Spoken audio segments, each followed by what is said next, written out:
All right, I'm back, ladies and gentlemen. Sorry about that. Sorry, technical difficulties. Yes, there's a bonus video for you guys. Okay. I'm going to read this story, one more story, and then sign off. Truly sorry about that, ladies and gentlemen. Technical difficulties. The breaker popped.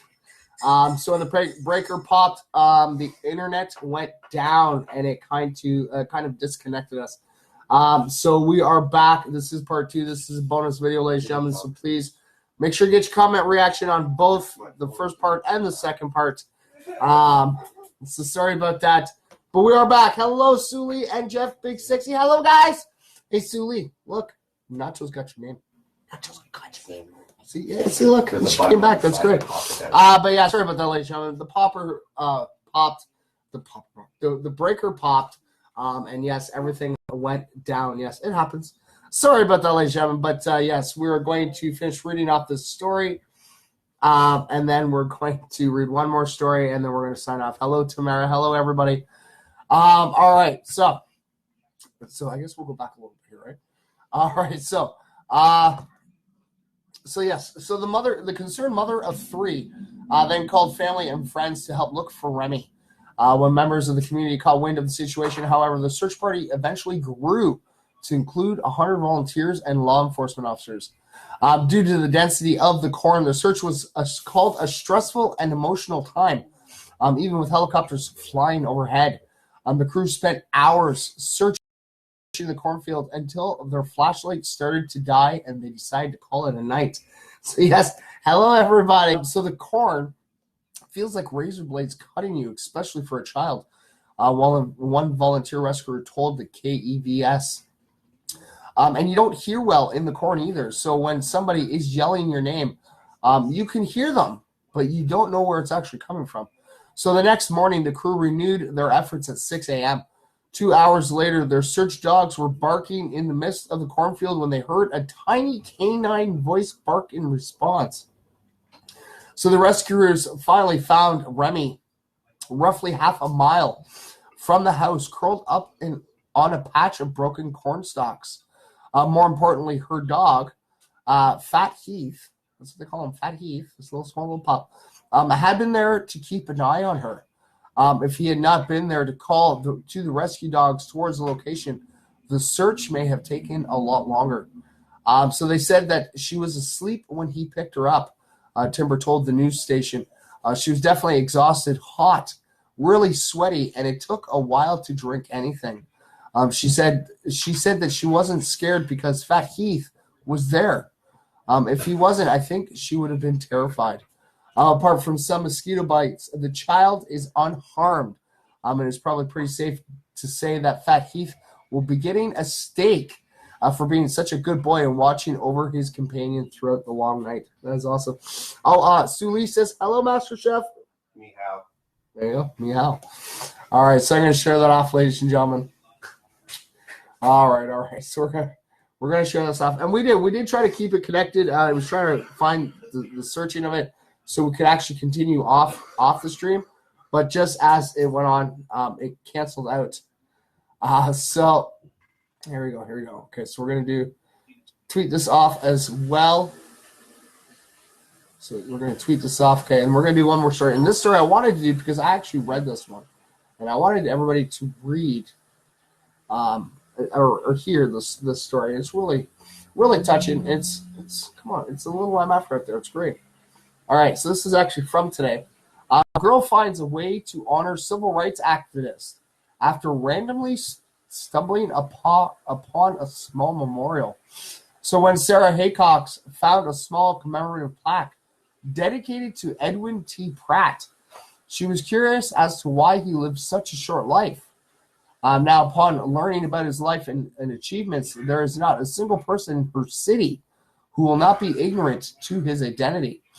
So in 2016, 10-year-old Sarah, who lives in Shoreline, Washington, had just finished up a soccer game at a local park when she noticed a small memorial dedicated to Pratt. Even though she had never heard of him, she was particularly struck by how the marker indicated that he died at the age of 39. So the youngster did some researching and found out that Pratt had been a civil rights activist and the the executive director of the Seattle Urban League. During his life, he advocated for desegregation and fair job and housing opportunities. He was even the first black person to name the shoreline until he was assassinated on the front porch of his house back in 1969.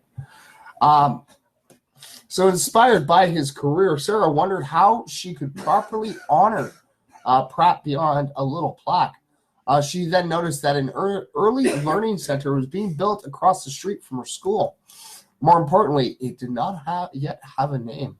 So Sarah launched a 15-month campaign to have the facility named after Pratt. She gave presentations in classrooms and churches. She served on committees.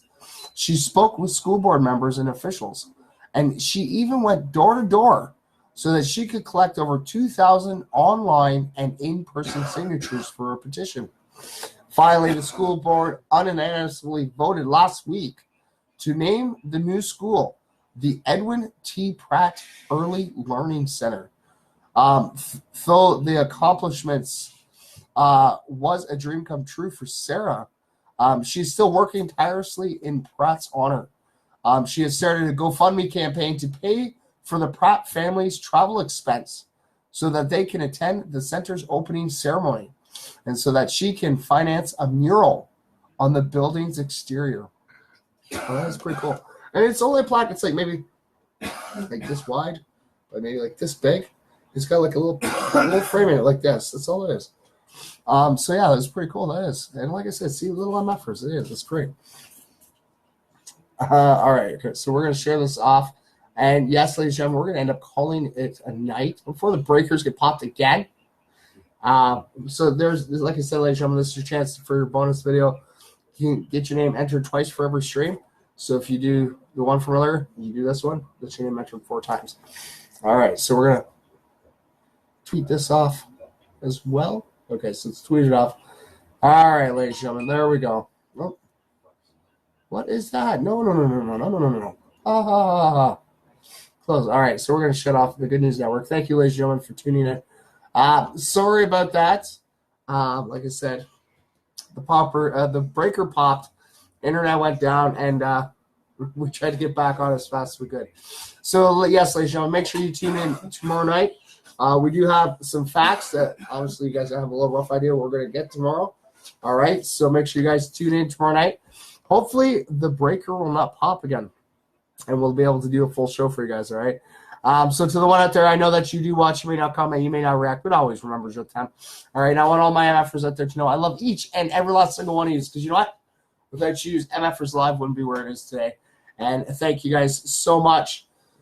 And like I said, sorry again for the inconvenience, but hey, come on. Bonus video. Can I have your name entered up 4 times today, all right? So, yes, make sure you tune in tomorrow. It's our fact day, all right? Remember, same MF for time, same MF for channel, all right? Keep spreading the peace of love and positivity, all right? And if you're watching me live right now or you're watching me on a replay, okay, always remember, if you can't say it yourself, okay, I'll say it to you. I always do. Always remember that, yes, you matter. Never forget that, ladies and gentlemen, because you know what? You do. Each and every last single one of you. And you know what? Like I said, if you are battling depression or if you know someone that's battling depression, okay, if you're battling depression, reach out. We're there for you, okay? If you can't, if you notice someone that's suffering from depression and they're not reaching out, reach out to them, okay? Help them out, okay? We're losing too many good people out there these days, okay? And in the words of Bill Nye, okay, let's help save this world, okay? And with my little advice, we can do that with a little bit of peace, love, and positivity. We'll see you all tomorrow night, all right?